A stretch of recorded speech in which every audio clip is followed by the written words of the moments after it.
Well, hello there. Welcome back to Digital Foundry for this, the 128th edition of DF Direct Weekly, which still is our weekly show for discussing the latest gaming and technology news. And man, there's a lot to get through this week. And joining me first of all, hello, Oliver Mackenzie. How are you? Hey, Rich. How's it going? Fantastic. Yes. And of course, John Linneman. There you are. Yes, I'm here, ready to talk about some awesome stuff, including something from Sega. Though that's not the big news of this week. I think we're going to get to that first. Well, it is for you, isn't it? Oh, yeah. The Sega news is huge, but this first news topic, take it away, Rich. Let's indeed crack on. Okay, first news topic of the week. Obviously, we heard some rumblings at Gamescom. We hinted at it in the DF Direct that we recorded there. Rumblings at Gamescom that Switch 2 was basically behind the scenes being shown to developers and publishers. And we've now found that two European publications, have broken cover and discussed some of the content that was allegedly revealed at these behind-the-scenes events. Eurogamer went first with a report on a demo, and I should stress it's a demo, a tech demo, that allegedly showed The Legend of Zelda Breath of the Wild running on Switch 2. They didn't really talk about specifics of what the demo was actually shown. But a following report from Video Games Chronicle doubled down on that report and basically said it was running at a higher resolution and frame rate, and then went on to discuss the notion that a demo for The Matrix Awakens running on Unreal Engine 5 using DLSS 3.5 was also shown running on what they called quote-unquote target spec hardware. So with these two demos, and especially the Matrix demo, imagination is running riot as to what the capabilities of these machines are, because, you know, the VGC article in particular is talking about ray tracing being featured in the Unreal Engine 5 demo. John, I'm going to go to you first on this one. What do you think is the takeaway from these disclosures, and what do you think it tells us about the specifications of this hardware? This feels very much like a heavily NVIDIA-led project to me. Obviously, the original Switch uses the, it's NVIDIA-based, right? But the Tegra X1 is a product they developed years before, right? This to me feels like years before, yeah. Yeah, exactly. So this to me feels like NVIDIA and also Epic now essentially planting the flag. They want to get their key technologies such as DLSS and ray tracing. Epic wants Lumen, Nanite, all of this stuff to all work on Nintendo's next platform. They saw how big the Switch was. I don't think any of them want to see a future where if the Switch 2 comes anywhere near the success of the original, that it cannot run contemporary games, right? And I'm sure Nintendo very obviously wants that as well, because coming late to the party, they need to ensure that third parties can bring their games to this new hardware. And if it was only, say, PS4 spec or something like that in that ballpark, I don't think that would be enough to handle many of the upcoming games, right? So to me, this seems like a very smart move in terms of what they're targeting. As to how they're achieving that, that is something I'm a little bit more, I wouldn't say confused, but I would say it seems extremely ambitious, especially given the power budget they'll be working with. And I'll be curious to see what they end up clocking this system at to reach that, whether this is all feasible in battery mode. Like, just how much are they promising here? But at the same time, if Epic is out there showing a demo of The Matrix Awakens, not only does it say a lot about the capabilities of this thing, but they wouldn't be showing a demo to developers if it wasn't something that couldn't be achieved on what Nintendo plans to ship, right? Like, that would make no sense if they're like, well, yeah, we can do this, but only in this offline or like supercharged, ultra clocked version of the hardware. You can't do this on the real thing. That wouldn't make any sense to me. So it does seem like they're at least potentially here to offer something well beyond what we expected, and potentially something beyond, say, like what a Series S offers, right? And a lot of this comes down to efficiencies. I mean, versus x86, ARM is more efficient, more power efficient. NVIDIA's technology, such as DLSS, they're extremely powerful. We know what they're capable of. They can run internally at much lower resolutions with DLSS and achieve pretty reasonable image quality. and just all the efficiency gains that NVIDIA has made since the Tegra was developed. So much has changed in this space, right?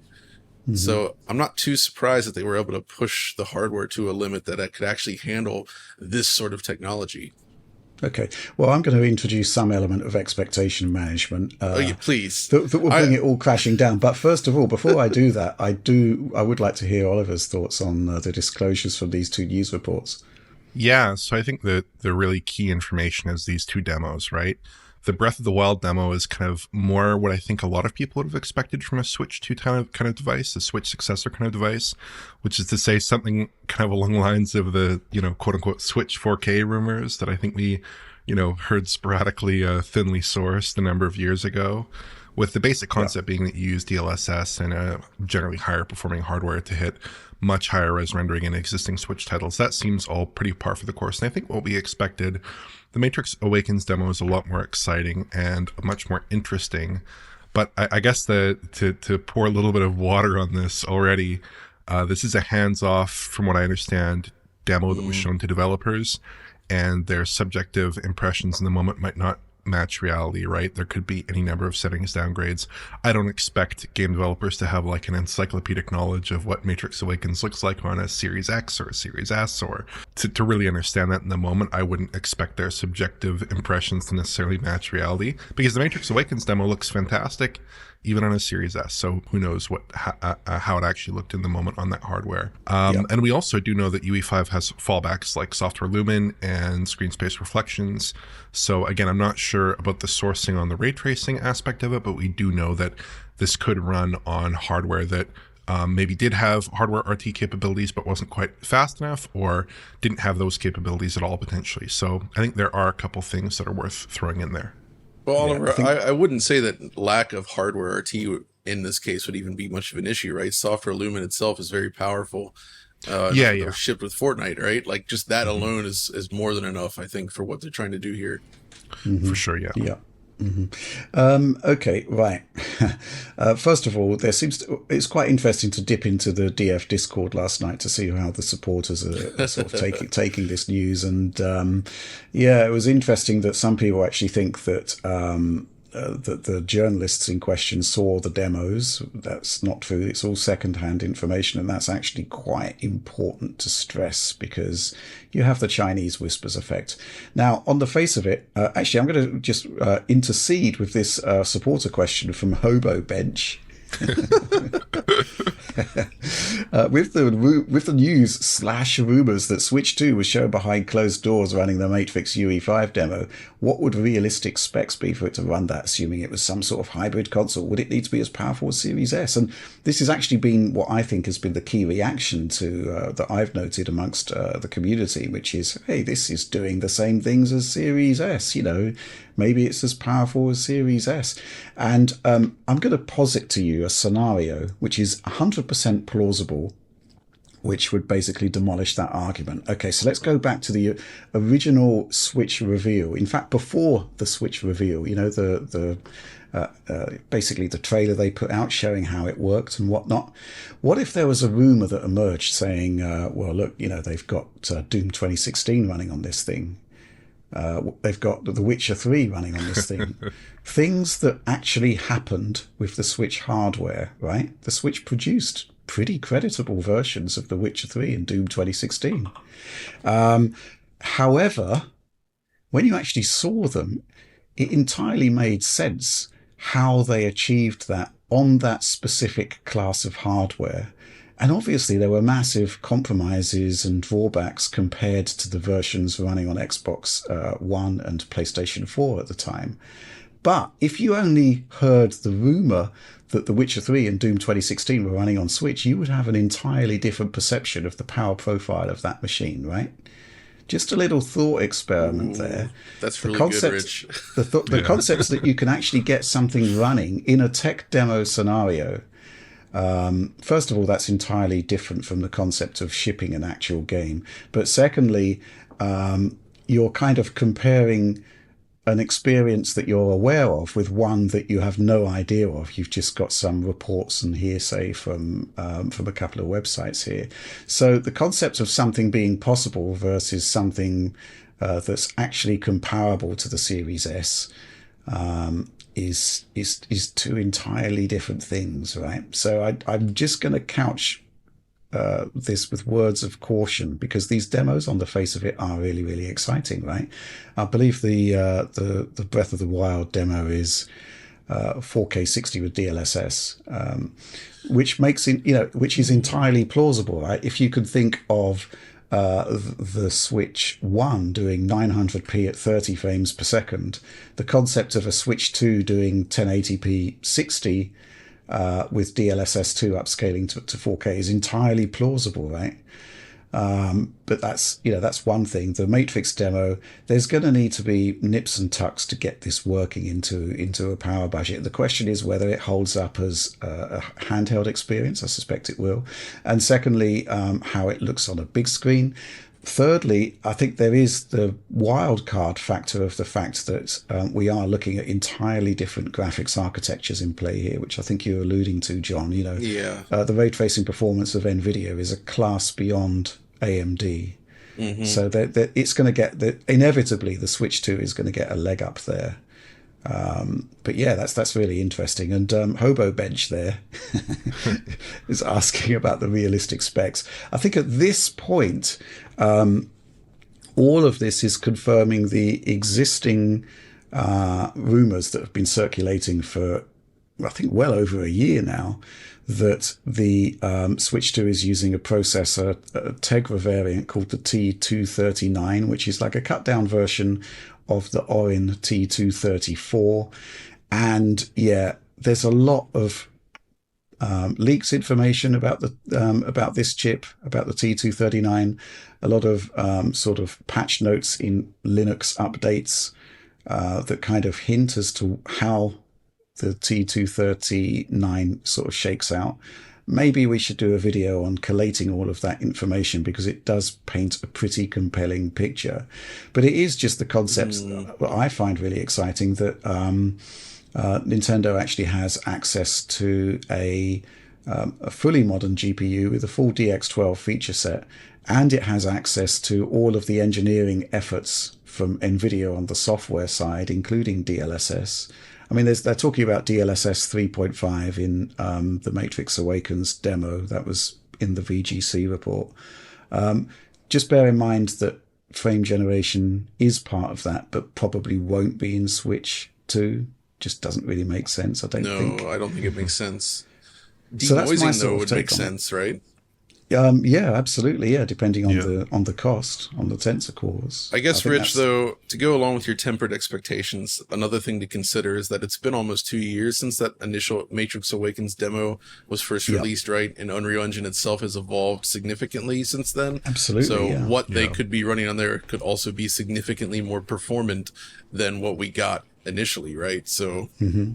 I think the question is, looking in broad strokes at what these demos are doing, it is basically technical demonstrations, and the Zelda demo makes a really strong impression on horsepower increases, plus the concepts that DLSS is coming to a console. The Matrix Awakens demo, that's really interesting because, well, we've seen with like Immortals of Avium that although there are fallbacks that enable you to run Unreal Engine 5 projects on much older hardware, the effort to actually make those fallbacks is just too much. There's not going to be last-gen versions of most of these new Unreal Engine 5 games. No. And obviously third-party support is crucial to Switch 2 because it was part of the reason why Switch 1 was so successful. For the first time in a long time, developers had access to a Nintendo machine that was actually capable of running third-party games and looking great and playing great. So I don't think they would want to not have that for the sequel. And the concept of having a proof of concept in the form of this Matrix demo is actually quite compelling. It also raises an interesting point. So let's say conceivably this is less capable than Series S, right? But can offer many of the same features. Third parties want to ship on this as well as the Xbox and PlayStation 5. This could also breathe new life into the future of Series S, since we've been discussing the possibility of Series S holding back things, right? If third parties still need to ship on something like this portable next generation Switch, that might be a positive thing for getting these games to run on Series S as well, right? It would introduce an element of scalability that would be required. That would need the systems to be much more scalable, right? I think that's obviously part of Epic's sort of plan for Unreal Engine, because it is heavy at the moment. Very. And but again, you're quite right. When the Matrix Awakens shipped, it was kind of dragged kicking and screaming onto Xbox Series S. Yeah. And then, a little while later we had Fortnite using Lumen Nanite and everything, virtual shadow maps. Yep. And it was running really nicely at 60 frames per second. That's the kind of progress that we've seen, and it's the progress that we'll continue to see as Epic continues to evolve the engine. But yeah, just the concept of that demo running on a mobile system and tailored for that system is pretty compelling. The other caveat I'd put on that is the VGC report was talking about target spec hardware, which it always raises a bit of a red flag to me. But they've got some Silicon Graphics workstation in the back there running Ultra 64 or something. That's the classic one, isn't it? Yeah. I remember at the time, Ultra 64 and all of the Nintendo magazines were like putting in like shots from Terminator 2. Well, heck, or the PS Triple target hardware, right? Which was a far cry from what we got in the actual PS Triple. Yeah, it had like half the graphics power, less than that, No. There was those prototype like PC based systems that like the Metal Gear Solid 4 demo was running on. Right? Yeah, that's what I'm saying. I think they were using like SLI graphics cards. Yeah. So the PS3 had half the power. Yeah, I thought you were saying, but yes, that's exactly right. Got this question here from Ryan Luca.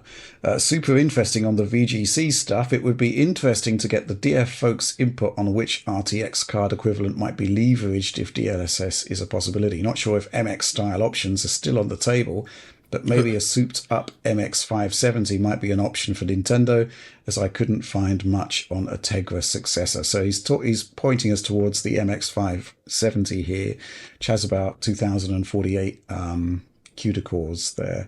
The T239, which is widely rumored to be the Switch processor, has I think it's 1586, something like that. 1536, I believe. 1536, yes, in that ballpark. So it will be less capable than that. But the MX 570 and also the RTX 2050, which is a bit of a weird one, those are ultra low power processors that do have like 2048 CUDA cores. They're going to be our closest equivalents to the Switch GPU, but they will have much higher power budgets and higher clocks as a consequence. I do really want to get hold of one of these devices to see what it can do, because I'm pretty sure I can limit the clocks and the power draw and get an idea of what is actually capable on that hardware. And I might do that at some point. But yeah, there's certainly a lot of Switch 2 discussion happening. As soon as the Eurogamer report went live, my first tweet was basically, curious to see if there's going to be any follow-up reports to that. And then we saw the VGC report basically within the hour after that. Mm-hmm. I'm curious if there's going to be anything more, but those do seem to be the two major rumors that were circulating Gamescom at the time, and they are now in the public domain. Curious to see what we're going to be seeing going forward, and also the timescale for the launch.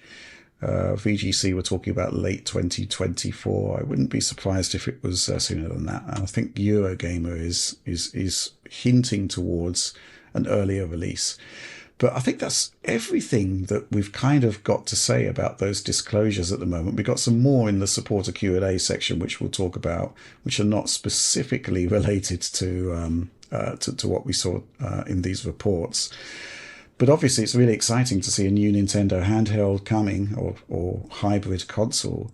I'm just curious to see what the actual Nintendo input is going to be in terms of how they're going to make it different from the prior Switch. And we've talked about this in the past.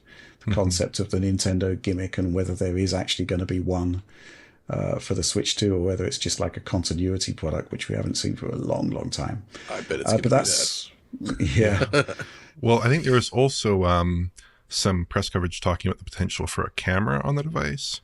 I saw some stuff about that, but I don't know how they'd integrate that. Well, that would be maybe a downgrade from the 3DS, which had a 3D camera. So there's yeah. I mean, there could be some. I mean, there could be some AR sort of style sort of applications. I don't know. We'll just have to wait and see. Right? But that is the X factor, right? We just don't know what Nintendo are bringing to the party at this point, apart from some of the best first-party software in the business. I just feel like a camera, that just seems like such a uninteresting thing to add to a game console these days, right? Well, yeah, you say that, but hashtag Miyamoto magic. Yeah, but I don't know. They've explored this before multiple times, and it's just, I feel like we're past that part. The Wii U had a camera, didn't it? Yeah. But again, pre-Switch launch, no, you're right. When the first Switch was coming, and we sort of, I think it was us and Eurogamer that basically went public, broke cover, and confirmed that Tegra X1 was going to be at the heart of it, and all hell basically broke loose because people didn't think it would be powerful enough, people didn't think it would be great for a console, and Nintendo made it work, right? That's the thing. Whether that's Miyamoto magic or not, I don't know, but basically they turned what was an anemic Android console into a properly decent hybrid machine. That's kind of what Nintendo brings to the party. The concept, the kind of gimmick thing, who knows? But I can't wait to find out. They really showed the benefit of a slimline OS and very optimized APIs and such, right? Yeah, because Android TV or whatever they were running on those old Shields, not exactly the best for gaming. No, not at all. Yeah, basically NVIDIA developed the NVN graphics API, which is really streamlined way to access the hardware. Yeah, it gives you low-level access to the GPU, which just Android didn't have it. It was an absolute game changer. But yeah, really interested to see what happens next. And I do hope that these reports are just the first of many. I really hope that Nintendo itself breaks cover with a trailer by the end of the year, similar to the way it sort of debuted the original Switch. I could see that happening because, the Switch and the initial reveal came out of nowhere, right? They just posted it one day and here's a vision for what the Switch is going to be. And that was it. Yeah. And Nintendo also likes to get ahead of leaks and rumors sometimes. I think they announced the 3DS well ahead of its launch, right?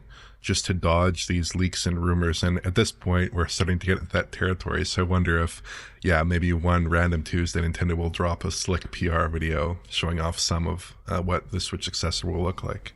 Mm-hmm. Absolutely. Exciting times ahead, because with this coming next year and PlayStation 5 Pro, well, we're certainly going to be kept busy. And can't wait to see how it all shakes out. But let's move on to the next news topic. Okay, so I'm going to actually kick off this one with a supporter question from Jay Fischetti. John, ! Daytona 2 is finally coming to consoles. Block capitals. I think this might be a quadruple question! Sega keeps utilizing the Yakuza games for these about damn time ports. What other Sega games do you want to see? So we actually saw this week a trailer, right, for Daytona 2, a port of Daytona 2, which is a brilliant game, which we haven't seen yet converted to any home consoles, as far as I'm aware. So you must be pretty excited, John. Yeah, it's never been released home officially. We've only been able to access it through real arcade hardware or somewhat okay emulation.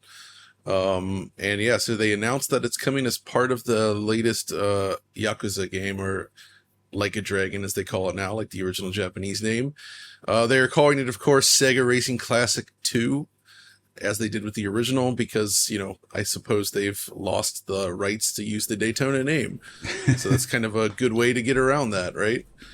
But yeah, this is big news because it basically means that we're finally seeing real Model 3 emulation in a shipping product.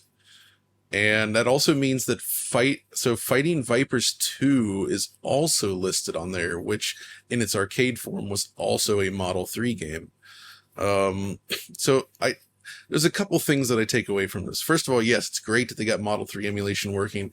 It's really cool. It's going to be accessible within the game, though I would like to see it standalone as well.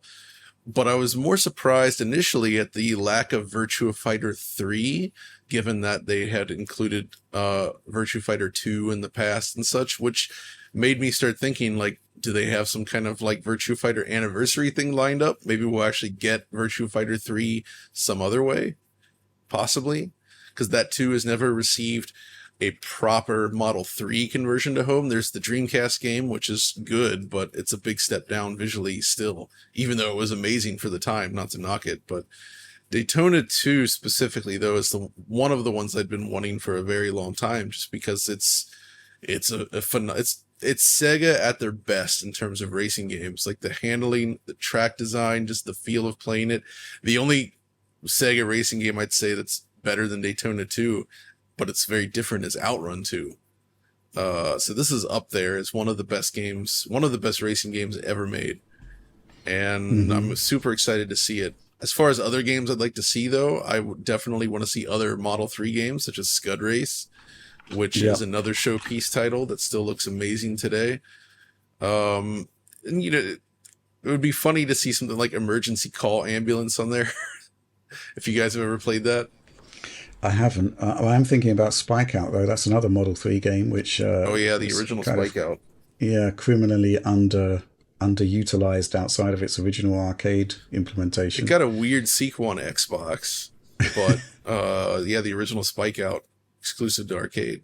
Yeah, there's a lot there that I'd be really interested to see. And the concept that they've actually cracked the emulation, hopefully, and you know, I'm just sort of hoping that M2 are involved at some level here. That would be the ultimate, right?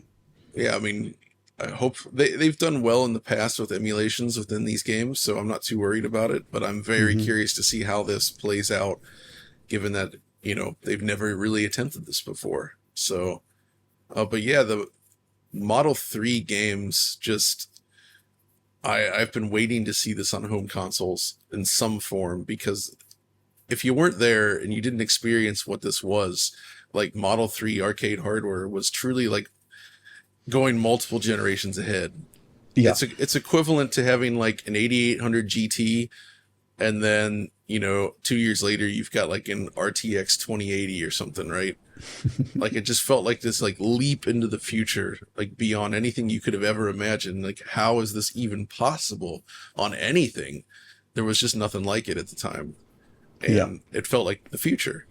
Yeah, I'm reminded of the Ultra 64 stuff, where, you know, basically people, as I just said, people just bunged in the silicon graphics shots from any given movie, Terminator 2 being the classic example. But then when Model 3 arrived, you had Dural, you know, mimicking the liquid metal of the T1000. It was like, okay, this is the real deal. This is awesome. And I actually think that was kind of like Sega at its technological heights. It was, yeah.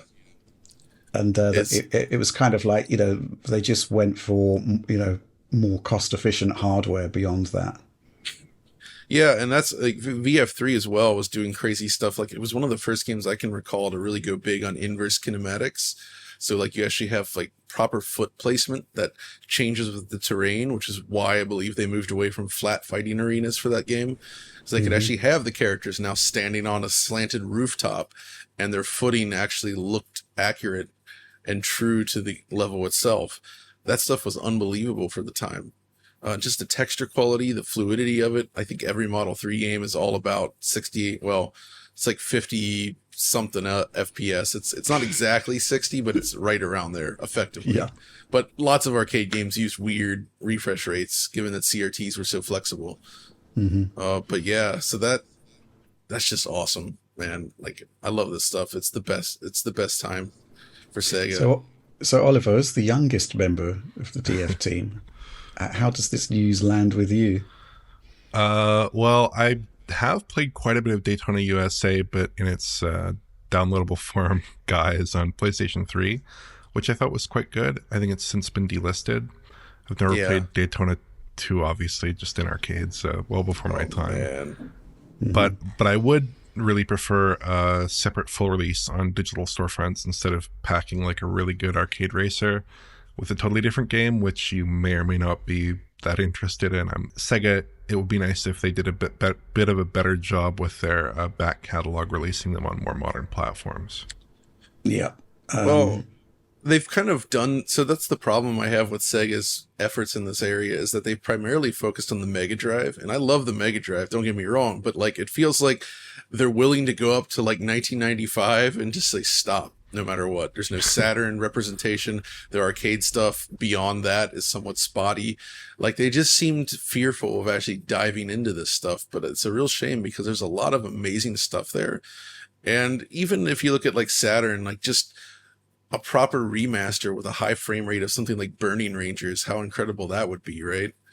Just these games that were really pushing real cool, interesting, fresh ideas at the time, only on Sega Saturn. Come on, love to see that stuff. But man, Oliver, go ahead. Isn't it the case, though, that it is basically when the hardware started to get really challenging to emulate that Sega just basically stopped? They did, which is why this is this is great to see. And they've emulated Model 2 before as well, or at least some kind of conversion. I'm not sure how they're actually doing it, to be honest. But Oliver, if you ever get the chance, though, if you see a Daytona USA 2, one of the full arcade cabinets on the hydraulic system with all the motors and such, you got to sit down and play it. It's such a ride. Because, I mean, there's old Sega arcade games. It wasn't just the game. The game was amazing, but it's the cabinet. The full giant cabinet you climb into that moves in all directions.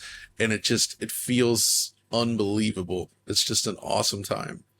It really sucks you right in. Speaking of which, I think I only made you guys recently. I found a machine to play Daytona USA 3 recently. Oh, wow. So Okay. I don't know if you've seen that, but they did a Daytona 3 and then they did an update for it. And that version has remakes of tracks from Daytona USA 1, maybe 2, actually. I can't remember now. I need to check again. But so they have kind of kept this alive to some degree with an actual sequel. And the sequel is pretty good, I would say.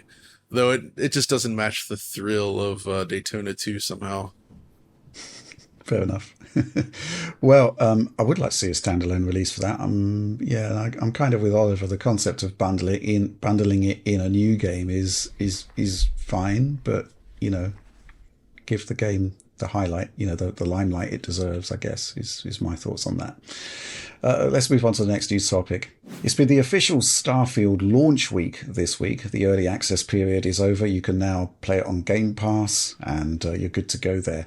One of the big things that was somewhat controversial was the concepts that there was not going to be any DLSS integration at launch. Modders came through with that, and DLSS is now fully integrated as a mod and looking pretty good. But there was also a DLSS 3 frame generation mod that required users to join the author's Patreon, pay a small amount to gain access to that mod, and then they would get this kind of game-changing increase to frame rate that only frame generation can deliver. Now, that's sort of moving into slightly, I wouldn't call it dodgy territory, but uncharted territory for sure, and perhaps inevitably the mod was hacked to remove the quote-unquote DRM. John, what's your take on this? Well, I think what the work that Pure Dark is doing is very important. I think a lot of people appreciate it, and I think it's fair for him to ask for some sort of compensation via his Patreon. So I'm fully on board with that. But I think he's gone a little bit too far with this, what is effectively DRM in a mod, for a couple reasons. First of all, he had the public opinion in their corner, right? Like people were very grateful for what they were doing. And then all of a sudden this comes along and it starts to change the narrative a little bit. So I'm not sure that's necessarily great for him, but the bigger problem is the fact that he's now very boldly charging for software and locking things down that is designed to enhance other software. I don't know what the legal ramifications of this could be, and whether there's anything there at all, but like you could see a company like Rockstar, for instance, taking serious issue with this, right? And he's potentially opening up the mod scene to, something not so good for them. That's basically my concern right there. I don't know if anything would happen. I don't think it would happen with Starfield for sure, because Bethesda, of course, really encourages mods, and I think that they're not completely against folks charging for mods either. Didn't they have that in the past, although, and maybe walked it back? I can't remember if they allowed mod creators to charge for their mods, but I feel like that was somewhere. Yeah, I think that was in there somewhere. I think with Skyrim there was a big controversy around modding. Yeah. So either way, it's tricky, because I understand that he does deserve some compensation, as I said, for that. I'm a subscriber to Yotego's Patreon, who's been doing all that amazing work in the Mister scene, adapting arcade boards and creating FPGA versions of them. So that stuff's awesome as well, and also slightly dubious legally, I suppose, but it's basically preservation work. This is just like adding features to games that was missing. And yeah, I don't know. It's complicated. So I'm kind of curious to see what you guys think of it as well. Oliver, what do you think?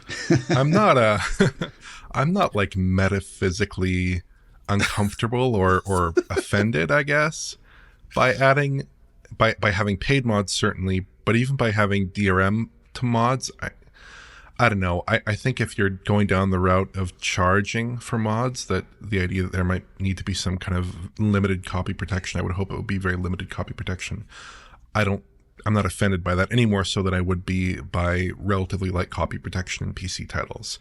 But conversely, I also don't think I would ever download a mod that contained DRM. I think the better route is to sell the mod without DRM and probably, rely on the people's goodwill ultimately to preserve his income there. And I think probably people would respect that.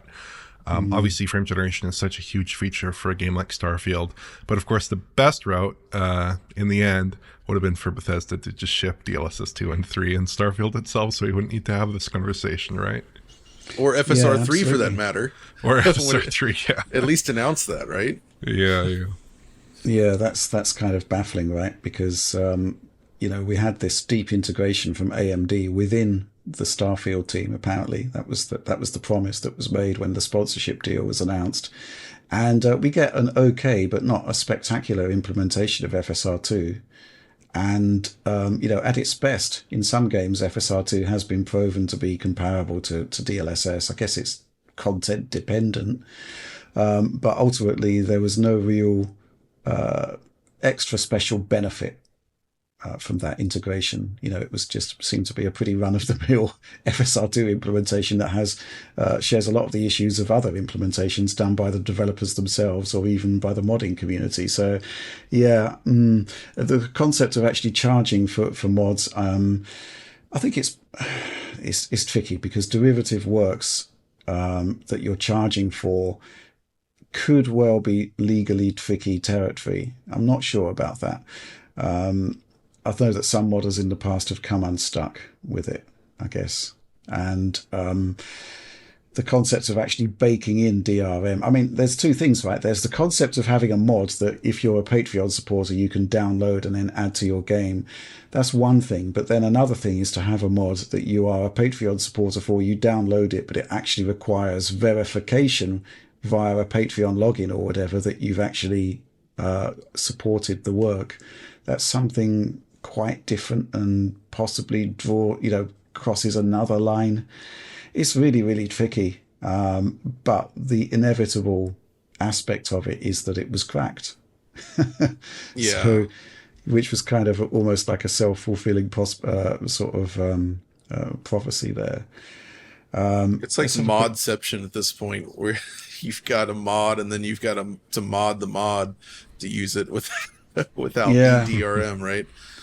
Yeah, it's all about really sort of user perception. I mean, Spudnik, this supporter here, says, "Hi DF team, what are your opinions on the DLSS 3 frame generation mod for Starfield? Pure Dark is making a killing. Should he be? I paid the £5 for the mod and couldn't be happier, as it's greatly improved my experience." And yeah, there have been reports that he's, bringing in something like $40,000 a month by doing that.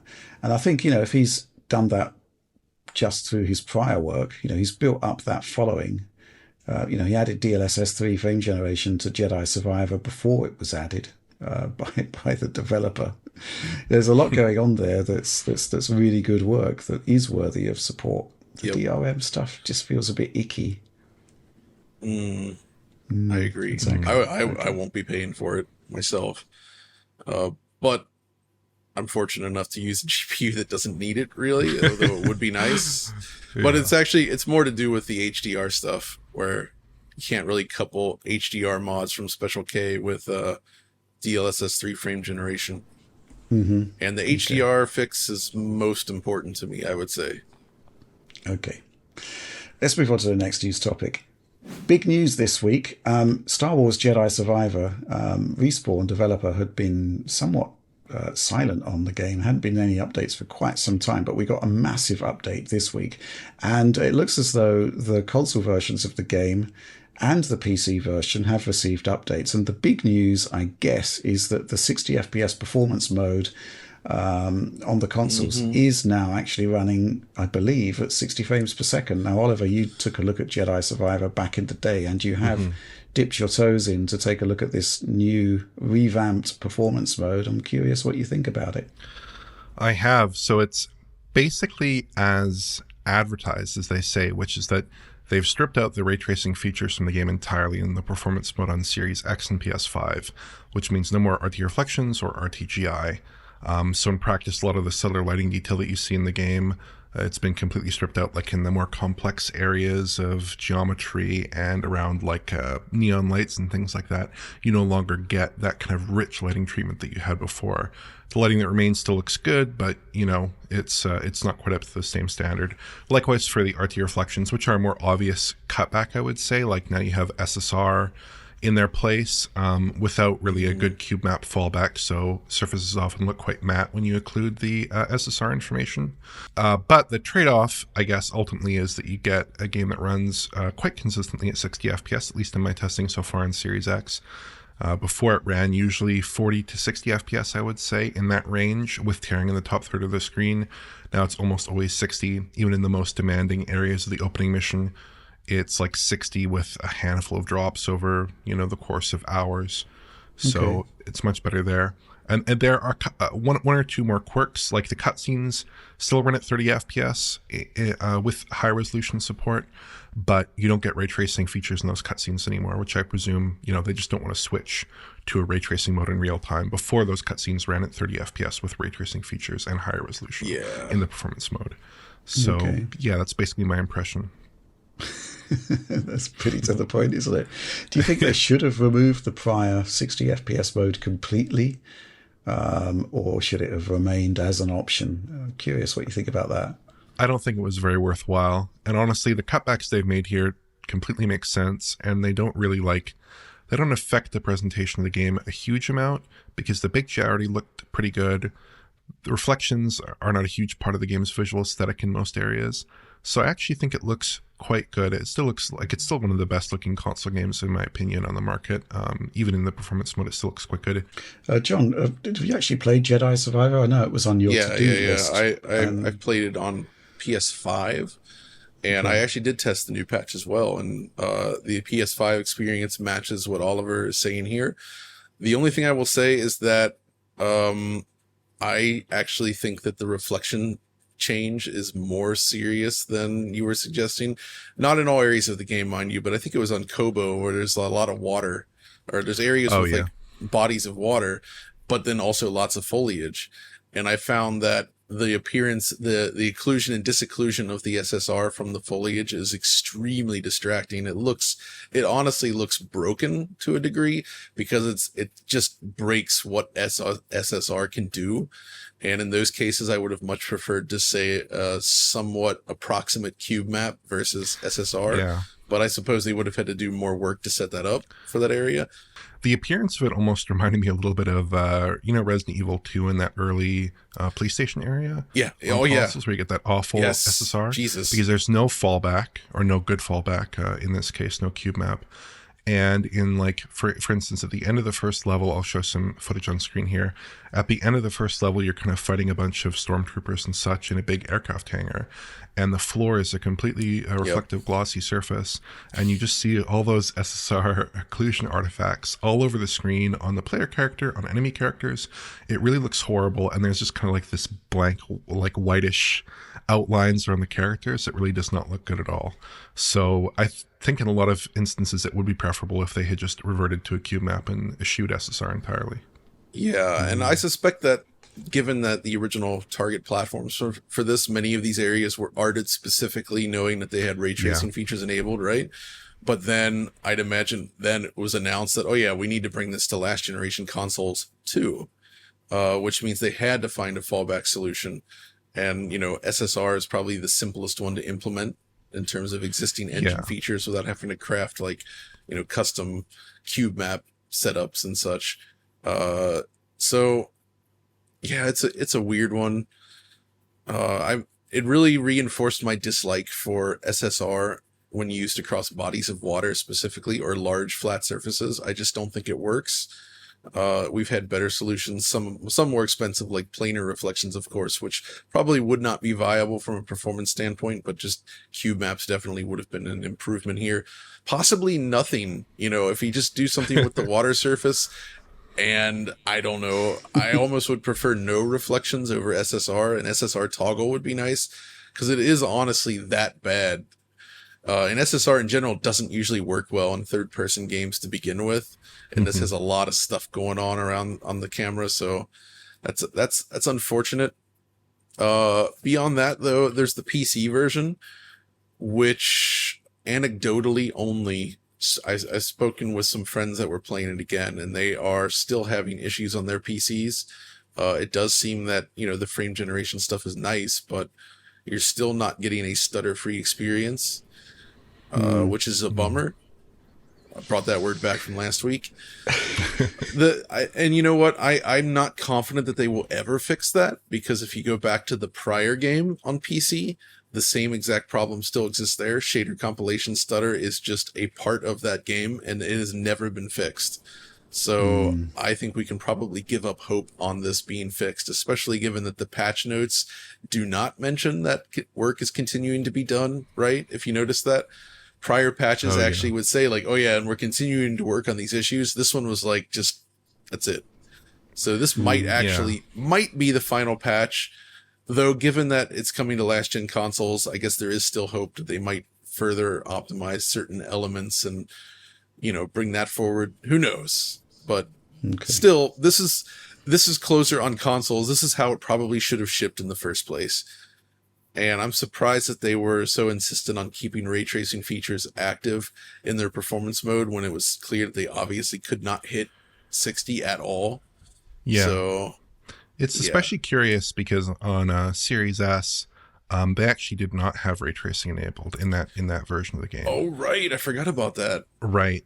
So they had like all this this whole rendering, you know, this whole rasterized rendering pipeline was built into the game and looking okay, at least on Series S, and obviously on PCs that, you know, don't support those higher end features. You know, this was a pathway that they could have taken back at launch. And judging from the progression of the various patches they've had 7 major patches and a couple half-step patches. I actually don't think they had improved performance significantly before this patch in the performance mode. Like, it was basically the same as it was at launch when I covered it, at least judging from my own experience. So yeah, this does seem like the only real improvement that they've made since launch, and it seems like something that's so obvious, right? Well, I had not ever played this game on Series S, actually, and I forgot about that there is no ray tracing there. So they've had a fallback option this entire time. Yeah. From the beginning. And remind me, Oliver, is the Series S version capped at 30 frames per second, or was there also a performance mode? And so it's just straight 30. Got it. Mm-hmm. Yeah. Well, let's take a look at this question from CGG867. Seventh patch for Star Wars Jedi Survivor released this week, along with finally adding DLSS on PC. It also provides a quote-unquote solid 60 FPS in performance mode on consoles. Seems clear this game released in an unfinished and unoptimized state, as we've seen with many AAA releases this gen. Should titles like these be launching with an early access label, or should players just expect 4+ months of patches for games to be completed now? I don't think they would have internally considered it to be an early access version when they launched it. But it is clear that the game needed more time. Yeah. I think that, and it's not the first game that does that. So the 30 FPS mode was always pretty decent, actually. Well, accepting some pretty nasty and progress affecting bugs that some players noticed, which were not really acceptable. But the 30 FPS mode had some drops in prior versions. I have not tested the most recent patch, but it was a pretty decent 30 FPS experience. So it was still it was not quite an early access state, I would say. But it was not acceptable on PC like at all. Oh no, not completely not acceptable. The PC launch version it's horrendous. It's going to be up there on our worst PC ports of 2023 list for sure, which I'm trying to encourage Alex to make happen. I think we need the PC Hall of Shame for DF here. Wow. I mean, yeah. Right? I mean, the last couple of years have been grim for PC. 2023 especially, though, has been bad. I think, Rich, you're still scarred from testing Wild Hearts.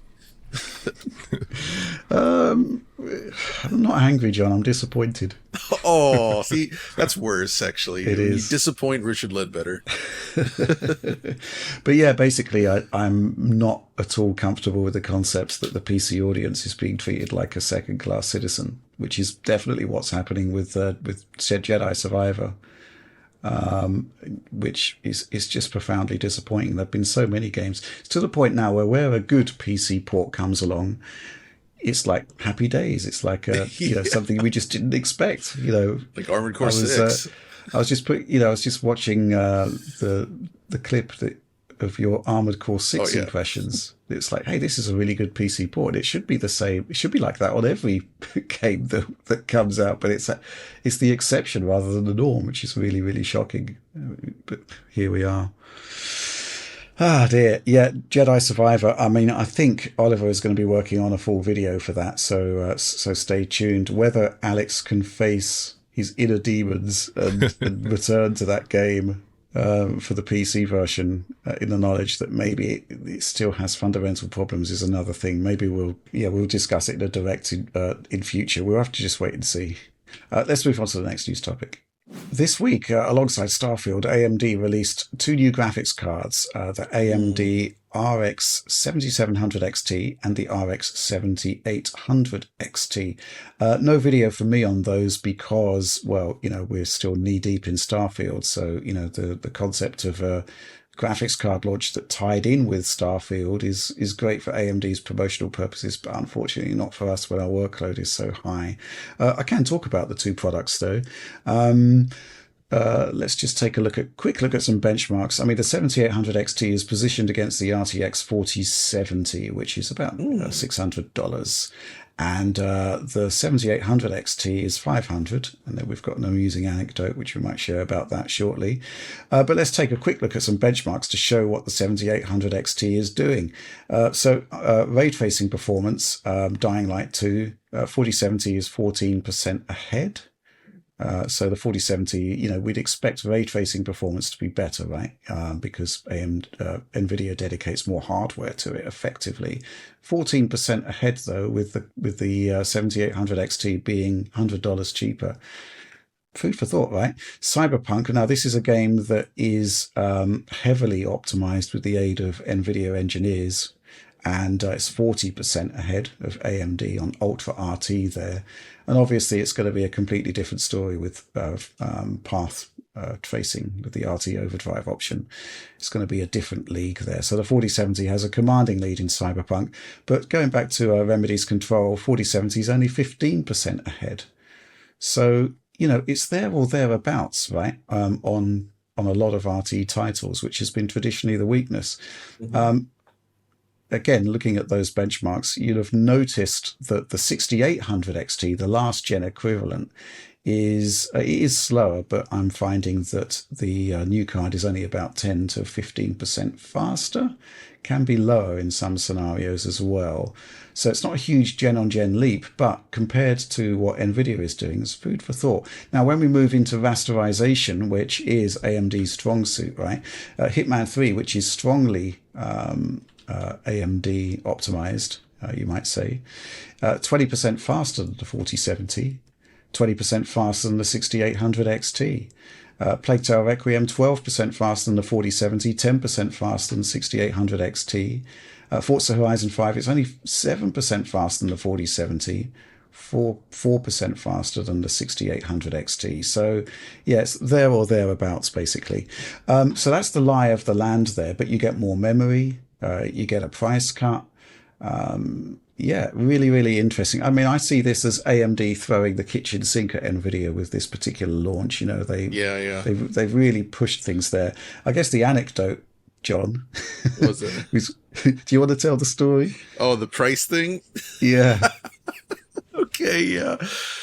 At Gamescom, we met it with AMD. They were, talking about the product, and we're like, yeah, the NVIDIA equivalent is, it's $599, right? Mm-hmm. It's like we're trying to come in at a lower price. So what do you guys think? What would you guess would be the price for the 7800? And we kind of looked at each other in this like, I'm not sure. And then I just was like, $499. It seems like a good price.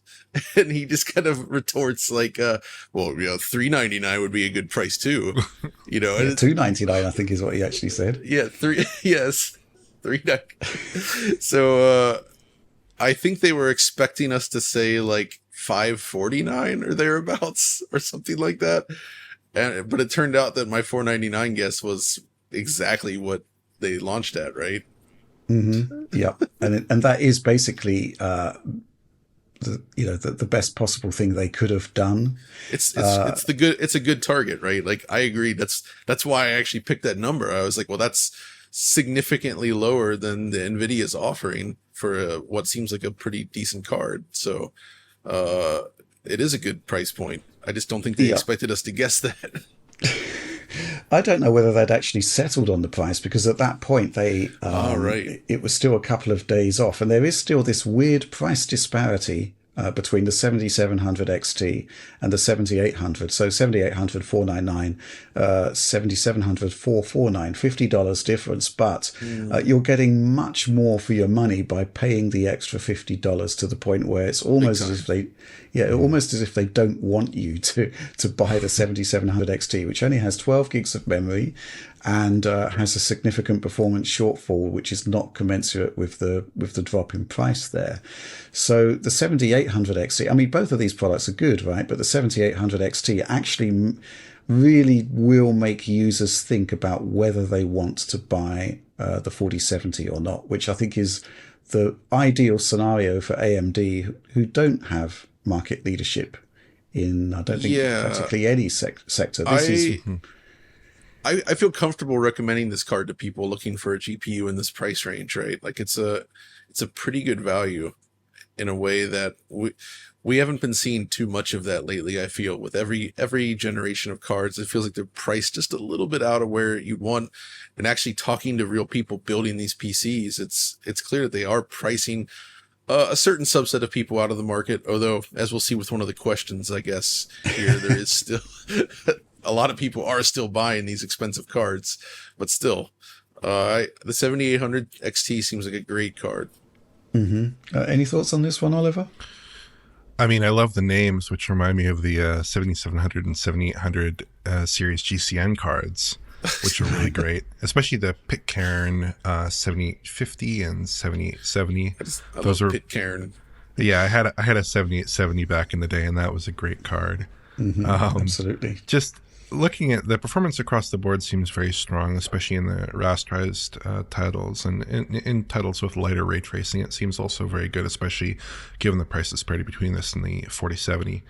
But I don't know. There's part of me that says, well, at this level of capability, when you look at what NVIDIA is offering in the future, not for maybe titles that are out right now, but for titles that might be updated in a Yeah. few months. When you look at something like DLSS 3.5, that looks awfully tempting. So that's just Yeah. especially at this price point, when you're talking about a card that could conceivably, be competing with an NVIDIA card that could offer a path tracing experience in some future title. That's a hard thing to kind of navigate around, and it's really going to come up to individual users to decide what their emphasis is there, right? Yeah, this is really tricky. Actually, I'm going to go to this supporter question from Fish. Hi, DF crew! Exclamation point. As we tumble onwards into the era where image reconstruction is functionally mandatory for high fidelity games, how can we really talk about graphics cards? The reviews for the 7800 XT stand out to me as odd, where reviewers compare like for like via FSR2 to NVIDIA cards, giving a simple caveat that DLSS is an option for NVIDIA users. Some compare FSR2 to DLSS, but the quality difference is not apparent in lossy, non-VSync side-by-side benchmarks. I think the impact of these features to the end user is dramatically understated by many current hardware reviewers who are not taking the time to examine image quality closely, or at least not presenting that analysis to viewers. It seems that there is a large quality gap between AI solutions and algorithmic solutions that is not really being communicated. How can consumers properly understand the value add of improved deep learning reconstruction? How can reviewers help? Can you put a dollar value on the improved quality of DLSS over FSR2 at a given resolution, or compare cards at quote-unquote equivalent image quality as best as one can? Curious to hear your thoughts, and I do understand this is a very thorny problem for the press on the whole, and he's exactly right, okay? Because yes, DLSS2, I mean, is a game-changing technology in terms of its impact on the sort of PC space in the last 3 years, especially. This is basically what I think is one of AMD's biggest problems, right? Which is if a user is upgrading from a Turing card, like 20 series, they're going to have had a lot of experience with DLSS2. They're really going to like it. They're going to have had the opportunity to test FSR2 as well. So, are they going to want to basically remove themselves from that ecosystem by going AMD? That's a really, really challenging question to answer, because DLSS is a game-changing technology. It wasn't to begin with. It had teething issues. DLSS 1 had some problems, right? But DLSS 2 has been great from the get-go, and it's just getting better and better. Then we've had frame gen. Now we've got ray reconstruction. Basically all of these value-added features are piling on to the point where they are becoming important. When Phantom Liberty comes out this year, it's going to be the 4070 that's going to be doing path trace visuals with high performance. Considering what resolution you choose, of course. Alan Wake 2. That's going to be, we saw that at Gamescom. It looked incredible. Again, path tracing, frame generation, ray reconstruction. It's really tricky. And I think what Fish is actually pointing out here is actually an interesting point, because the whole concept of a hardware review relies on treating things as being entirely like for like. It's how you generate your bar charts, right? By basically normalizing everything to a set standard that every card can do. But it's clear that the NVIDIA cards, they've invested heavily in the past 5 years on these features, and they are now, seriously worth considering. Tricky one, right, John?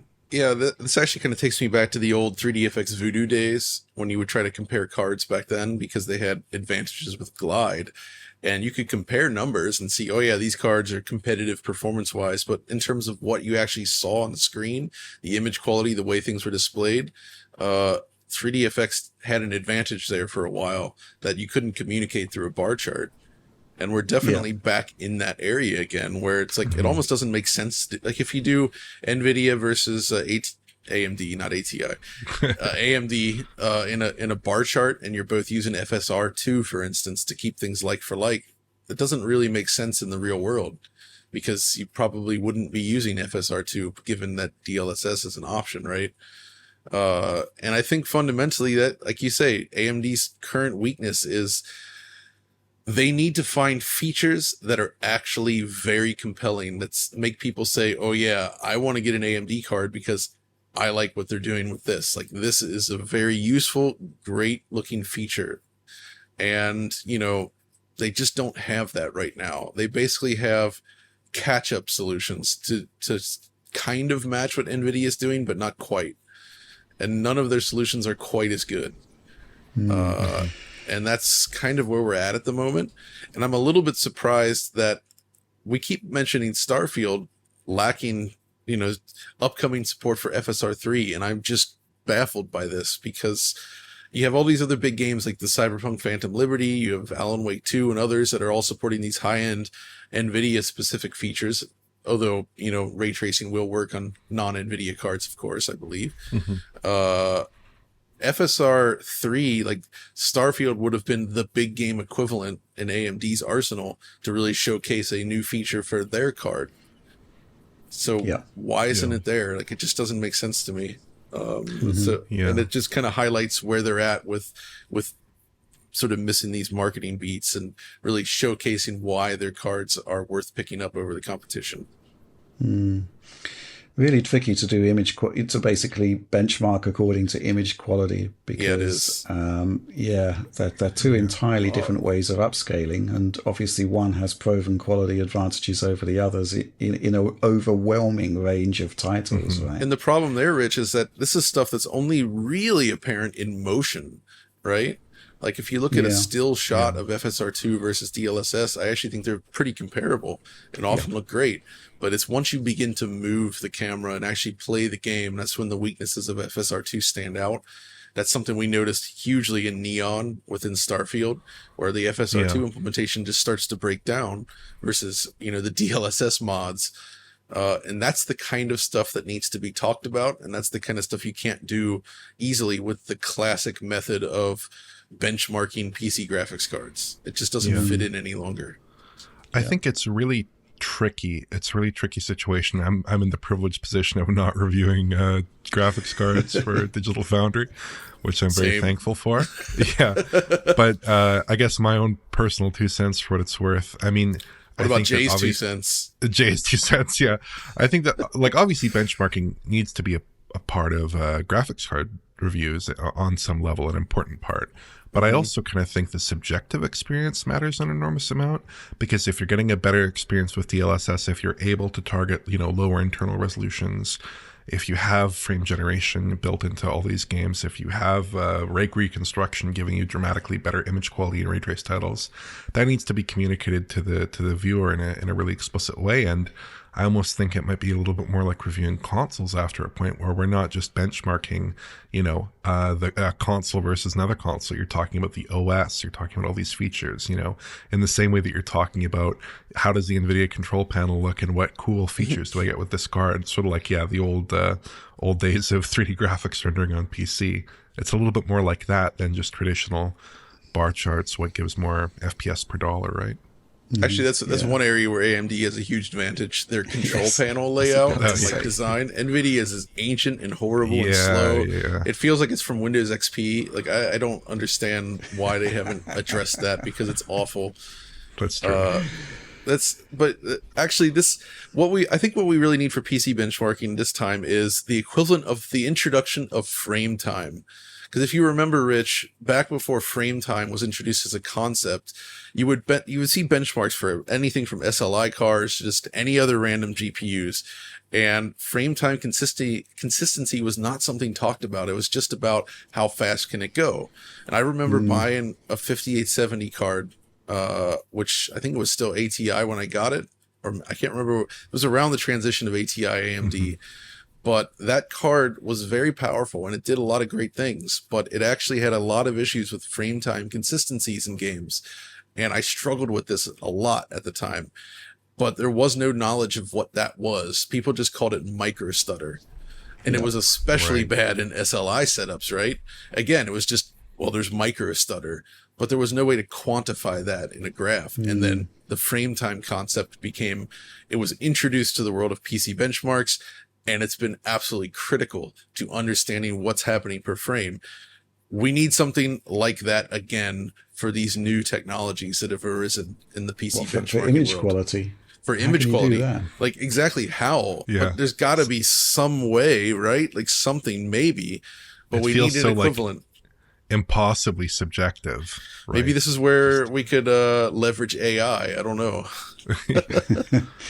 Well, yeah, I mean, the sort of NVIDIA AMD divide there is real, right? And it's interesting to note that when Intel entered the market, they made the very firm decision that they needed to have an AI-based upscaler from day one. So they made XeSS, which again is, in many scenarios, qualitatively superior to FSR2 for the same reasons that NVIDIA DLSS is. Yep. And, they went in hard on ray tracing because they knew it's the future of graphics technology. And, those are a couple of the sort of triumphs, I would say, of the ARC products, which is that they were forward-looking in a way that AMD isn't, and they were looking at NVIDIA as the market leaders and basically the guys setting the agenda and saying, right, we've actually got to match those guys on features. That's quite interesting. But let's take this question from Rich, which isn't me, by the way.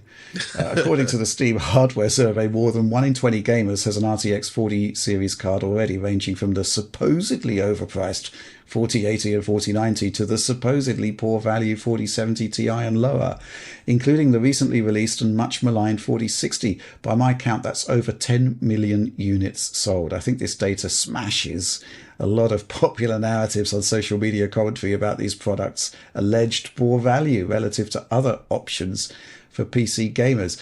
I mean, I get what you're kind of saying here. The issue is that the value proposition is obviously, in many cases, being compared to the prior generation NVIDIA cards, right? Which, and it doesn't look great.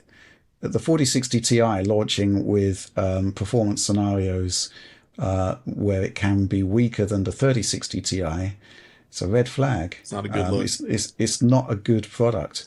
The 4060, I think, is actually pretty decent, bearing in mind its $299 price point. But the concept of going out with a 33% haircut on VRAM at a time where VRAM is actually becoming more and more important, it's a bad call, right? The concept that people are buying them, could be down to any number of reasons.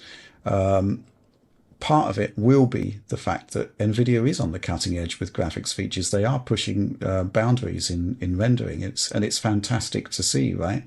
But at the same time, I don't think you can deny that some of the pricing has been problematic.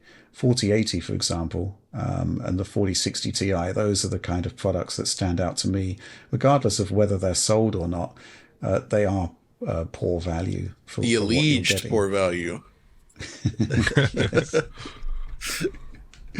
Yes. Sorry, you just reminded me of that of that comment that I put in the Slack channel based on your Starfield review. Was it like betrayal? Betrayal, where it was like BETRAIL or something. Yeah, betrayal.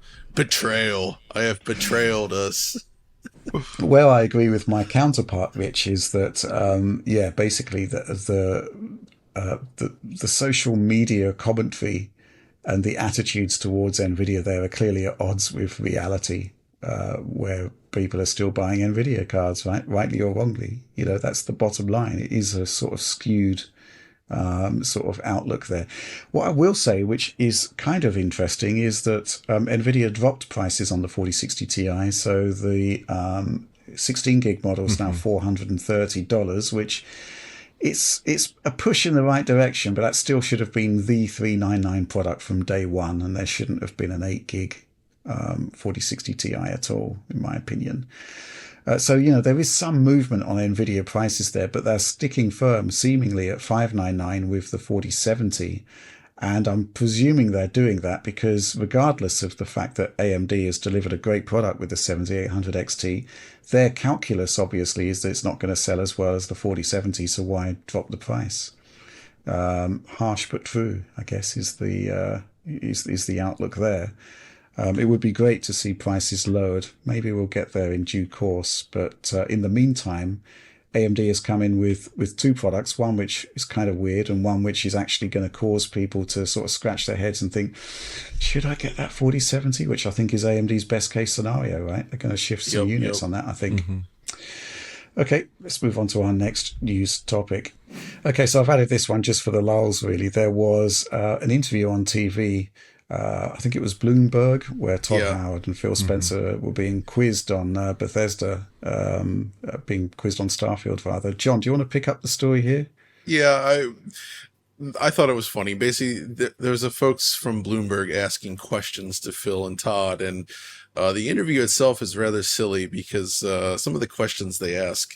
So the main one obviously relates to optimization, but even at the beginning, they kind of start off with just like this kind of ponderous question, like, if this game is available on Game Pass, how do you ensure that people play it? It's like, how do you answer that? Like, it's like, well, but tricky, right? That's pretty funny. But then I guess the main one is like the Bloomberg guy was just like, why did you not optimize Starfield for PC? I asked our audience, what would you ask Todd? Big question from many. Why did you not optimize this game for PC? Which, why is that a ridiculous question? Well, first of all, what he's getting at is he's asking, why is this game performing not well on a lot of PCs? Why are people having performance issues? And I think that's valid because the game, certainly on NVIDIA and Intel cards, does not run nearly as well as you'd expect. But I got a chuckle out of it because the question is phrased in a way that's basically saying, why was there no optimization step in the game? And having seen games in their unoptimized form before optimization has occurred, let me tell you, it's a very different thing. It's very obvious that an optimization step occurred here, right? Just the existence of shader compilation, pre-compilation at all shows that there was actually optimization done. How successful it was, though, that's the matter up for debate. And I guess the issue here is, like, when you ask a question like that that's not well thought out, it makes it difficult to get a proper answer to what they really wanted to know. And it's just it's the matter of fact kind of blank, the expression he has when he asks it. It's clear that he's just saying something written down without understanding the context. And I don't know. I thought it was silly. It's funny to see when people like this on a TV interview that are perhaps not invested in this stuff are trying to ask questions to these guys, right? Like, I don't blame them for not knowing all the nitty gritty stuff of this in a way, because it's just, whatever. It's not clearly not something that's very important to them. And they're just trying to get along and follow what audience questions are being thrown at them without necessarily the proper context. Right. And also doing live show stuff like this is, well, or at least recording stuff off the cuff. It's not always easy. We put our foot in our mouths often as well, or at least I do. I'm very good at that, but that's all. Just a funny little thing. I mean, Todd's response was basically, well, it's a challenging game. You need to upgrade your PC, which I thought was quite amusing. What I did enjoy was it seemed that Phil Spencer received the question first on the video link and was just chuckling about it. He laughed at it, yeah. And it is a nothing question, right? It's like, how long, Todd Howard, how long is a piece of string? Or the classic Alan Partridge one, which is Todd Howard, who is the best Lord of the Rings, Lord of the Dance, or Lord of the Flies? It's just like total nonsense question. And exactly. But there is an interesting sort of point with this, which is that actually there is an issue, which is, as you pointed out, John, the performance on Intel and NVIDIA cards is suboptimal. I think Alex said yesterday that his 6800 XT is like 40, in his benchmark scenario, is like 40% plus faster than an RTX 3080, which makes no sense whatsoever. So there's obviously an issue there. And we've actually got this supporter question from Brett Berman. With a poor state of RTX drivers for Starfield on release, rumours that NVIDIA has pulled resources out of its gamer driver division to focus on AI. Are you concerned about this becoming more common on day one? Or does Intel's bigger mess suggest this was a one-off? I haven't heard any rumours of NVIDIA pulling out resources from the driver division to focus on AI. It's two completely different disciplines. Yeah. That's bizarre. Look, AMD sponsored Starfield, right? Which means that Intel and Nvidia had limited visibility to the game. Now, there's perfectly reasonable justifications for that, because if you're sponsoring a game and you're integrating your own technologies in it, maybe you wouldn't want the opposition to see those integrations, right? But what it does mean is that the Intel and Nvidia had very limited time to actually produce day one drivers. These day one drivers, I think we said it in the Starfield Directs, they don't appear out of nowhere. You know, it's not just twiddling some knobs. It actually requires some time. It requires access to the game. And if there is no access to the game, or very limited access to the game, then obviously you're going to get suboptimal drivers. Now, we've seen Intel, I think they've just released their second Starfield update driver to address the performance challenges of Intel. So yeah, I don't think this has got anything to do with a focus on AI whatsoever. And the fact that Intel is in the same boat kind of highlights that there was an integration issue with, there was an issue with driver readiness. Did you see that Bethesda customer support response tweeted at us yesterday? Yeah, they basically seem to be suggesting that an A770 was less performant, unsupported, and you know. It does not meet the minimum requirements of an AMD Radeon RX 5700 or NVIDIA GeForce 1070 Ti. Since you do not meet the minimum requirements for running this game, the troubleshooting steps we can provide are limited. Yeah.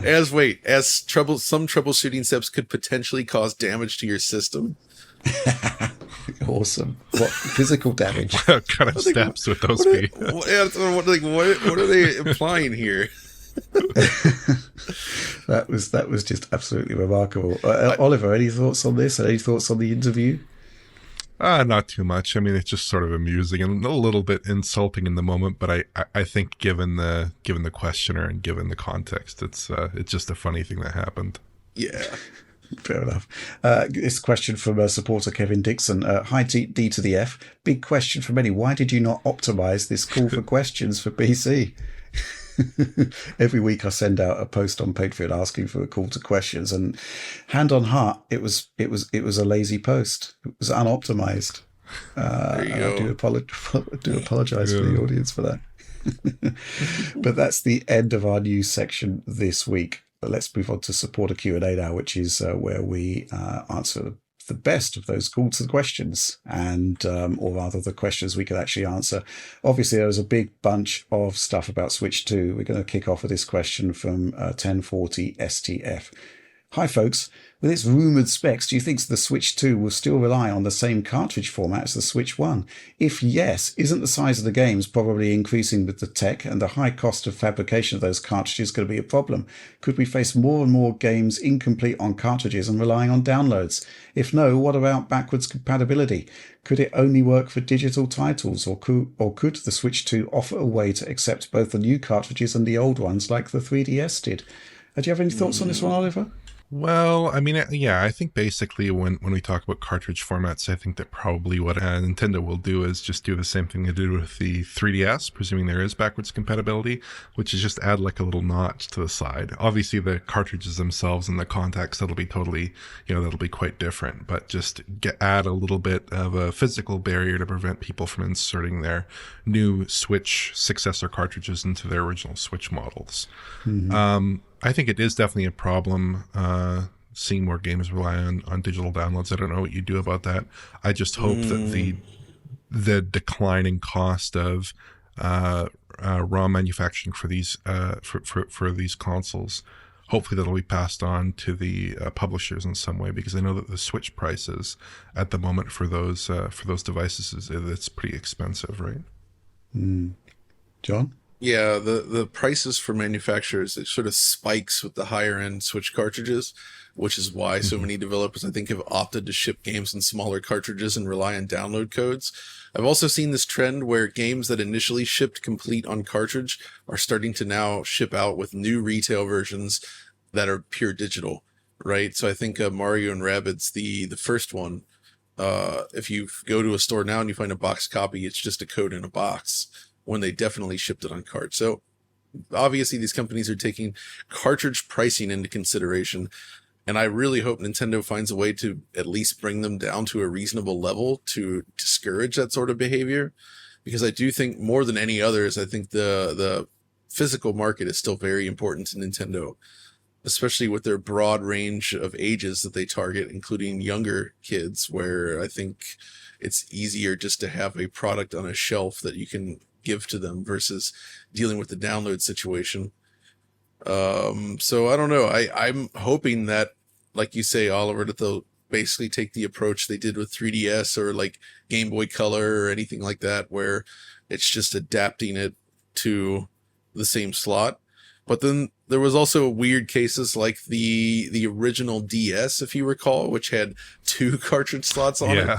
I don't think they're going to do that again, to be honest, but we'll see.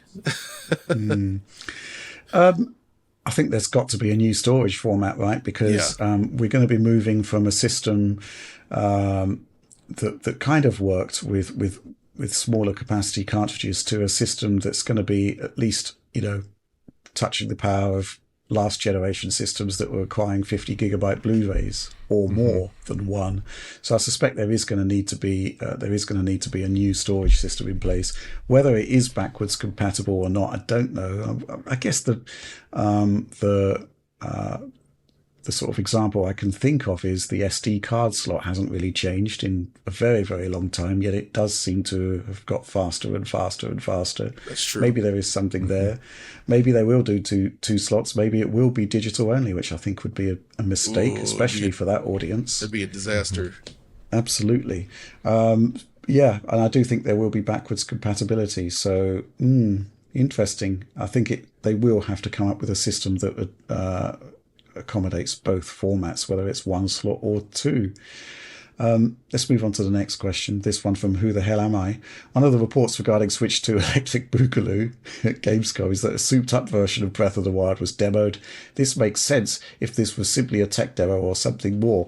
There was a leak earlier this year from a Pokemon outsourcing company employee who stated some details regarding the upcoming Scarlet/Violet DLC. Everything they've leaked regarding the DLC content has been correct so far. They also stated that they were working on a patch to boost the graphical fidelity of the game on the next Switch models. This seems to indicate backwards compatibility is happening. What do you guys think are the chances that we get quote-unquote next-gen patches for current and past Switch games like Sony and Microsoft did for their current-gen consoles? Oliver, I think it's basically inevitable that we're going to get those patches. Yeah, I'd certainly hope so, especially from Nintendo's first party output when they're looking to advertise the new features of this new hardware. Regarding the Scarlet Violet DLC, if there was ever a game that had some need of a performance enhancement on more powerful hardware, it's Pokemon Scarlet and Pokemon Violet. I can say that as the person who took a look at that. I might say Age of Calamity is slightly worse. Oh, that's true. That's true. That's true. That's also quite bad. But yeah, I mean, hopefully they will be patching a lot of games and updating them with, support for high frame rates, support for high resolution output. That would be terrific. And a lot of those older Switch games, I think, based on certain methods that, many people have access to nowadays, we can see they actually do look quite good at high resolutions. So I'd expect that to be true on this successor console as well. Yeah. Thoughts, John? This kind of feels like uncharted territory for Nintendo, though. They've kind of developed this habit of re-releasing games from prior generations at full price.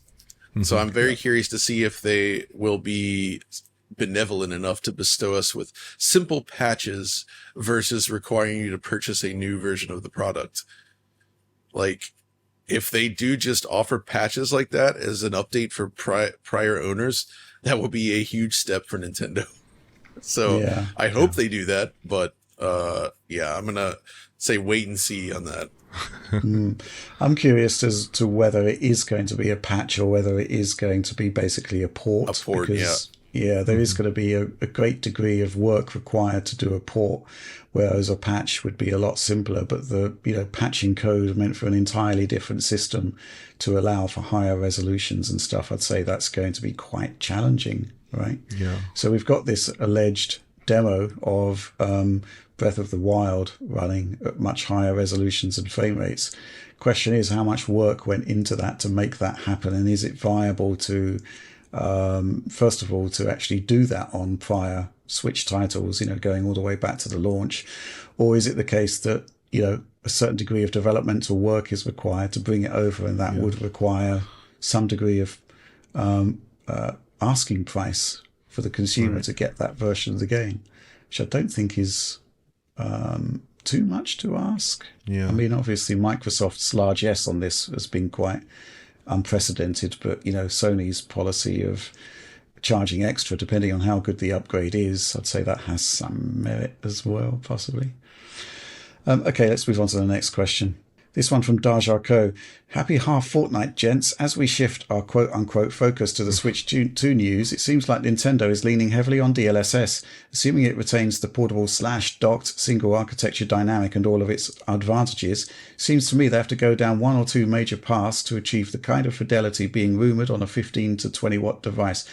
Number one, endow a relatively modest GPU with a disproportionately high number of tensor cores for its general capability. Number two, put a secondary GPU in the dock, possibly as an optional power dock, quote unquote, with an unaccelerated one included in the base SKU rather.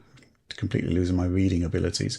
Which of these routes do you think is most likely, and what implications do you think it will have? Personally, I think it's going to be route one. Well, I think it would just be a GPU with tensor cores. I'm not sure it needs to be disproportionately high. I don't know what you think, John. Yeah, I tend to agree. I think that's just going to be their approach. I also don't think a secondary GPU in the dock, the idea of a power dock, I don't think that's a good idea at all, as it would immediately split the user base. Although if they put it in the power brick, maybe we might be talking. I don't know. Yeah. I think that Nintendo will continue to focus on making this as streamlined as a device as possible, and they don't want to introduce any wild cards like that, where you might have to purchase an accessory to receive more performance. So, yeah. It's not going to happen. Yeah. I mean, conceivably, they could have like the ROG Ally, where you've got this like 30 watt mode when docked. I don't know what you think about that, Oliver. Yeah, well, I mean, the existing Switch, if you look at it on the original revision, it's basically like a 10 watt or 12 watt mode, right? So that is sort of what they're doing to a lesser degree. But I think people are getting like way out over their skis on the Breath of the Wild and Matrix Awakens demo discussion, just because we haven't seen media from this. We don't have screenshots. It could be any, like, especially the Matrix Awakens demo, we don't know what settings that was running at. We don't know how it compares to the existing console. Yeah, that's an interesting question, right? Because what if we actually saw that demo and it wasn't very good? I could just imagine someone who, is not as intimately familiar with the Matrix Awakens demo as we might be, looking at that and saying, wow, that looks like a PlayStation 5, version of that game. When it's, in fact, not close. Yeah, no secondary GPUs in the dock. I think that, the logistics involved, it would simply be easier to make a home console. Yeah, they're not going to do that. Yeah, absolutely. Let's move on to the next question. This one from Abir Chowdhury. Thank you so much for your hard work, guys! Exclamation point. Why do you think that Bethesda Softworks still hasn't switched to using id Tech across all of its various internal studios, like EA with Frostbite, Ubisoft, Anvil, Snowdrop did years ago? Hearing that id Tech veterans Machine Games assisted Bethesda Game Studio with Starfield's Motion Blur implementation suggests that there's already internal collaboration. So why not insist on using a robust game engine that Bethesda owns? John, pretty simple one. Take it away. Yeah, so there's so much more to these things than just the rendering engine or anything like that. The most important aspect in developing these games are the tools backend used to create all the content, build everything around the game. And frankly, what id Tech does, while extremely fast, they built their custom tech specifically to make those types of games right now, right? The tools necessary to create a game like Bethesda has done here with Starfield, that's not part of that pipeline and really wouldn't make sense in this. I mean, conceivably, yes, they could contract out id, or, basically work with id to develop new technology that's perhaps more robust in certain areas, but we're talking just an unbelievable amount of work, rewriting all the tools, everything that they've become familiar with over the years, just for that. And the work that id has done and the choices they make in their technology, it's all about speed within these first person games, really. And the needs for an Bethesda style RPG, it's likely not factored into any of those performance budgets. And, I mean, something like Unreal is designed to be like an engine that can handle so many different types of scenarios. It's an everyman engine, whereas something like id Tech is a lot more streamlined and designed for those types of games. And it just probably wouldn't be worth expanding it out. I think it's also very, very funny that he's using EA and Frostbite as an example. Yeah. Because Frostbite, in its implementation in various titles, has been a bit problematic, including especially notably in Mass Effect Andromeda, which had all these huge issues, and in Dragon Age Inquisition, which had some issues before it. But it had so many problems that EA, I think, moved away from their policy of trying to get their studios to all adopt the Frostbite engine. And now I think they're using a more varied mix of game engines. So in that case, you look at an engine that works great for Battlefield, but actually doesn't meet the content creation demands of a big RPG, right? And I think you'd see exactly the same situation here. Yeah, the engineering time to get these engines up to what they need it to be. Like, even with like Ubisoft, he mentions Anvil and Snowdrop. Like, Mario and Rabbids uses Snowdrop, right? But there were key features that they needed to make their game that didn't exist in that engine when they got it. So they had to spend a lot of engineering resources implementing this stuff just to do basic things, right? And I think that's exactly what Bethesda would run into with id Tech. And honestly, it took them a long time to make Starfield as is, and that's with a team that's built up around the tools that they use to make that game.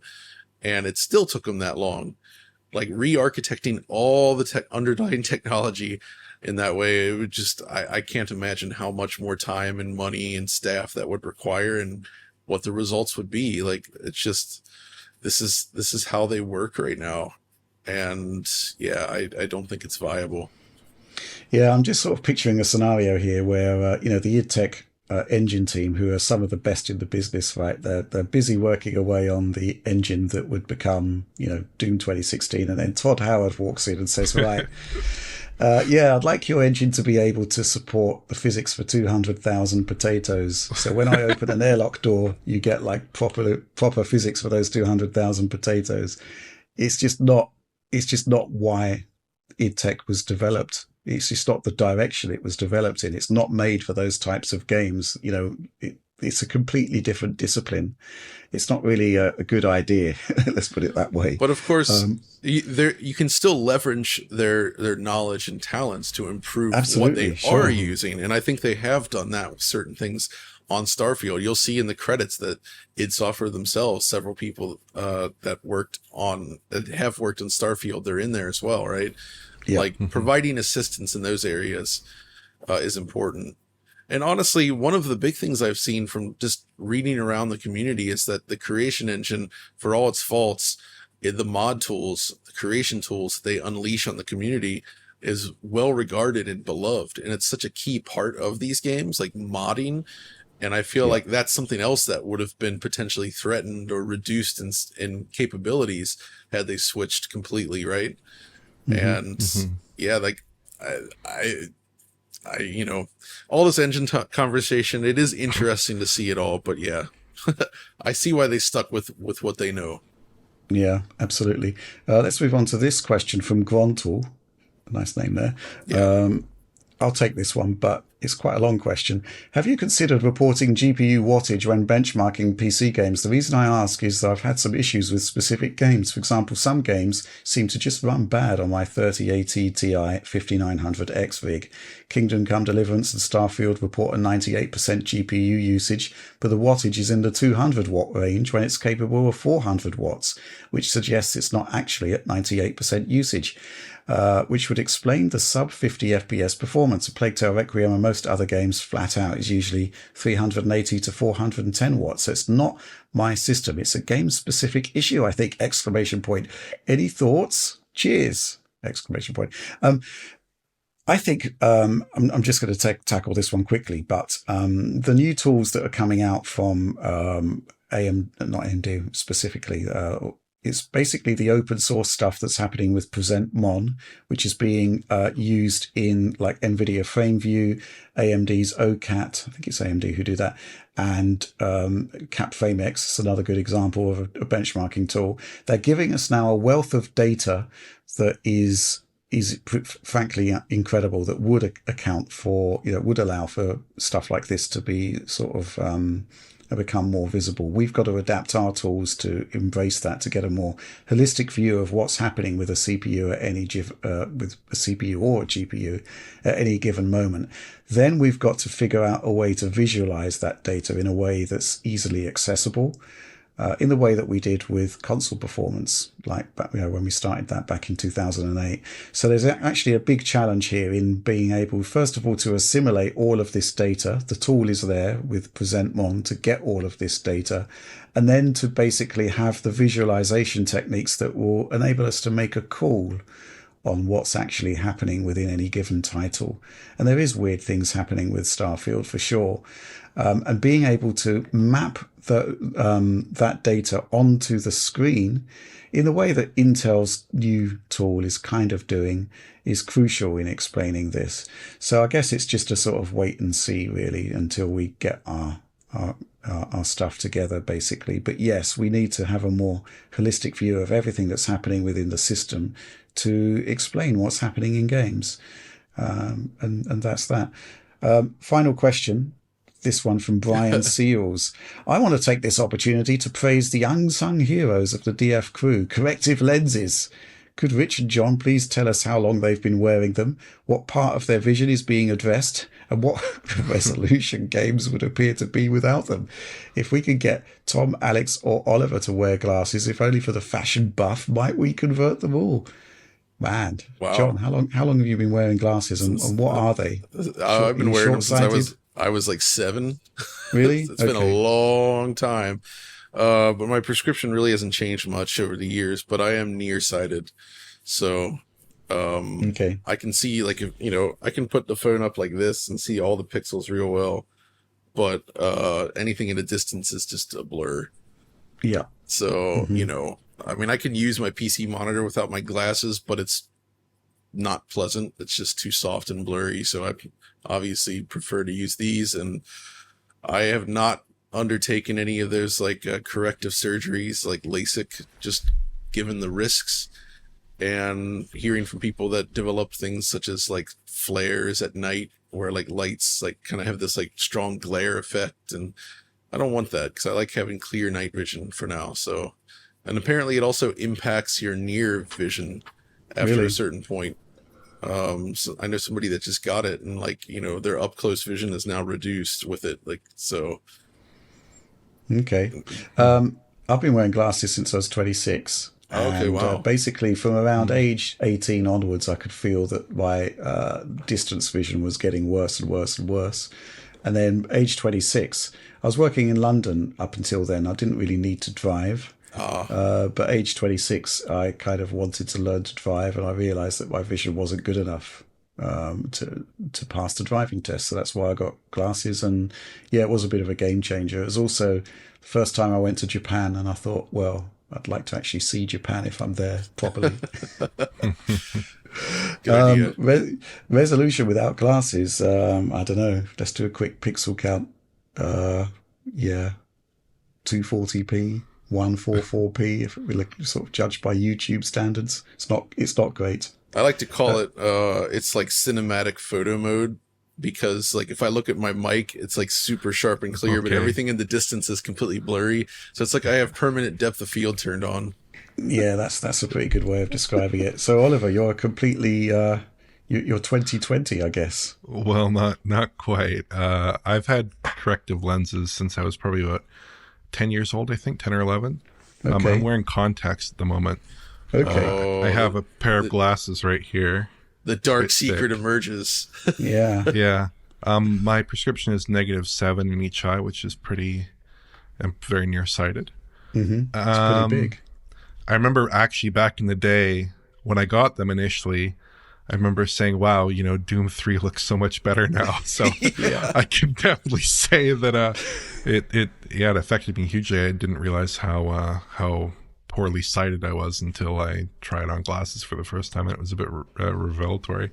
But yeah, to answer your question, I do wear corrective lenses. I just have them in my eyes as opposed to on my face. I think the video game screen thing is like, that's the revelatory experience. I even remember that as a kid, where it's like all of a sudden I could see things so clearly, and it was like amazing. Just like, whoa, okay, that looks super sharp now. But what's all these composite video artifacts? Blessing and a curse, I guess. Exactly. Yeah. Amazing. Well, there you go. The unsung heroes of Digital Foundry are indeed corrective lenses. In the case of Oliver, it's stealth corrective lenses.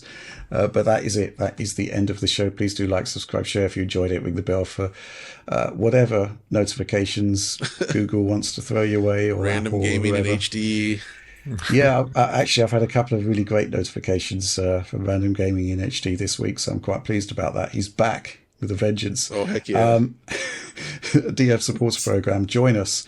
Actually, yeah, I'm going to share a quick anecdote here.